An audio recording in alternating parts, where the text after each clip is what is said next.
que la Terre a des milliards et des milliards d'années. Désolé, mais je n'y crois pas. Déjà 1 million d'années, ça me paraîtrait totalement insensé. 4,54 milliards d'années, laissez-moi rire. Mais comment des gens soi-disant savants peuvent-ils avancer de tels chiffres, alors que 1000 ans c'est déjà pour nous le bout du monde? Ils ont beau se baser sur leurs calculs, sur leurs machines de mesure, mais franchement, qu'est-ce que ça change? En lui-même, ce chiffre abyssal recèle la preuve de l'aberration des conclusions de nos savants.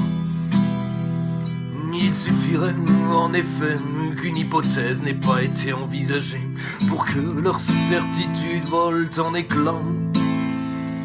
Des hypothèses en ce sens, il y en a sûrement plus d'une, car certaines réalités ne peuvent trouver de réponse dans la science humaine.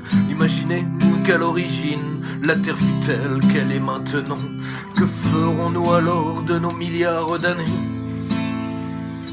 Mes frères savants, vous jugez en fonction de ce que vous voyez, et vous en avez déduit une évolution. Mais si ce que vous voyez était un signe à l'origine, en toute logique d'évolution, il n'y en a pas une.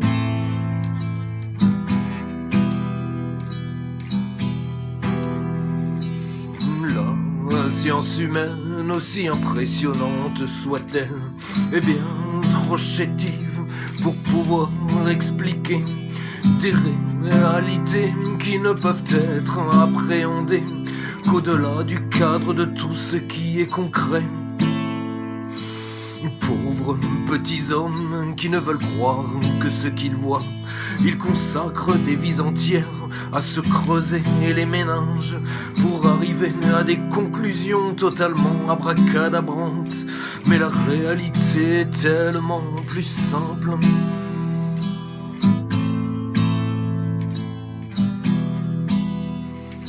On nous dit que les hommes descendent du singe. Désolé, mais je n'y crois pas. C'est comme quand on dit que la baleine descend d'un petit chien. Mais comment pourrais-je croire à tout ça? Le travail de nos chercheurs est sans doute fastidieux et remarquable. Mais comment arriver à une conclusion sûre dans ce casse-tête? A-t-on déjà retrouvé une aiguille dans une botte de foin? C'est pourtant ce que révèle le résultat. On a encore retrouvé un cousin après Denisova Flores ou Néandertal, nouvelle espèce d'homininée sous tribu de grands singes. Votre histoire de chaînon manquant est à dormir debout. Je suis sûr que vous vous y perdez vous-même. Ce qui se conçoit clairement s'énonce clairement, tout le monde le sait bien, quand je pense que de cet embrouillamini vous avez fait une vérité que plus personne n'ose contester, une vérité écrite dans nos livres d'école. La vérité est simple et s'énonce clairement, et plus spécialement quand elle dépasse les hommes. Dieu a créé les hommes à sa ressemblance et les animaux à la ressemblance de l'homme. C'est pas plus compliqué que ça.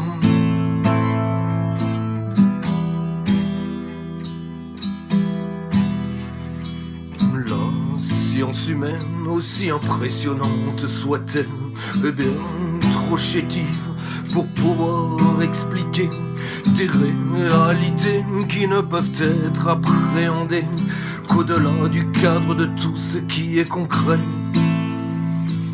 Pauvres petits hommes qui ne veulent croire que ce qu'ils voient, ils consacrent des vies entières à se creuser les méninges pour arriver à des conclusions totalement abracadabrantes.